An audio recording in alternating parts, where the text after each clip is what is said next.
Nakakaya naman pinaghirapan mong balutin eh. Ayan, sira na. Sirain mo na.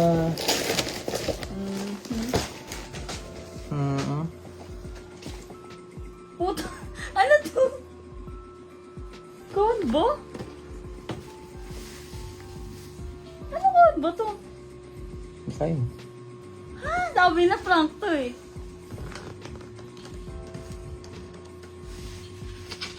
Ano to? Para saan? Basahin mo. Basahin natin. Sino ba to? Anong habol mo kay Vince? Ay putang ina ka.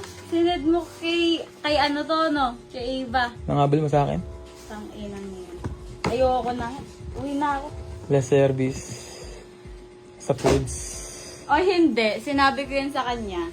Kasi ayoko ng issue. Issue.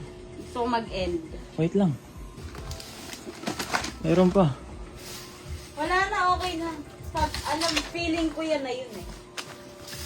Eh no? Nung Saturday pa lang.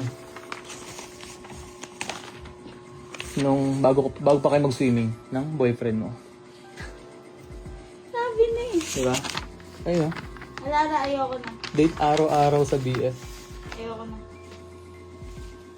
Tahimik ka ngayon. Alam ko nang ganyan yan, nararamdaman ko na eh. Dapat sinabi mo na lang, hindi mo nag-pinrent something. Di ka na ano? Sabi, kaya pala nagbe-video ka, pati kanina. For what? Alin? For what purpose? And Wala, for Sagutin mo what to. purposes? bakit ginagago Wala mo? na, okay na eh. Ba't Diba? Okay ba't na. ginagago mo nga ako? Hindi kita ginagubin. Hindi mo ako ginago. Hindi. Simulat sa pool. Sabi mo sa akin, wala kang jowa. Di ba? So, ba't ka nga nagbe-video Tapos ngayon? wala kang... Anong work mo? Anong purpose mo dyan? Anong work mo? Anong purpose mo dyan sa video na yan? May ibang purpose. Ano nga? Para saan? Gusto ko malaman na rin ang BF mo. Para nga saan? Bakit? Gusto ko malaman ng BF mo. Sa akin, alam mo, wala na sa akin. Okay na. Di ako, kita Ayoko mo, na. di ako galit. Hindi, gusto ko tawagan mo yung BF mo ngayon. Ayoko na. Ayaw mo? Aalis ako. Ayaw mo? Kasi papost... Alam mo kasi pwede mo akong kausapin about dyan. Oh, ba't na tayo mag-usap oh? Ba't ka mag-video kasi muna? Ato. Oo, palawan ko sa'yo. Ang gusto kong gawin, i-post. Ay, ang lakas mo. Pero, kung itatawagan mo yung beef mo ngayon, kakausapin natin, aaminin natin lahat. Ang lakas mo din. Ay hindi, ikaw yung malakas, umpisa pa lang. Wala kang awa, wala kang konsensya. Stop mo muna. Wala kang konsensya. Hindi. Gagawin natin to kapag tinawagan mo yung boyfriend mo.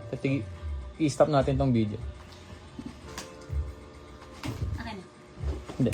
Sobrang viral nitong video na to ngayon, lalong-lalo na sa Facebook. Sa mga hindi pa nakakaalam, yung babae na to na nakikita nyo, siya si Leanne. Then, yung lalaki na nagbigay sa kanya ng regalo na puno ng screenshots, his name is Vince. Ngayon, ito si Vince, magjowa na sila for quite some time. Not knowing na ito palang si Leanne, meron palang original boyfriend na nakatira dun sa Bulacan. Now, we're not gonna delve deep into this matter, na kung ano ba yung mga laman na screenshots, paano nalaman ni Guy na niloko siya ni girl. We're just gonna discuss the basic gist of the story. Pero when it comes to messages naman, meron kasing message ito si Leanne doon sa tropa niya yata, where she states kung ano ba talaga yung habol niya kay Vince.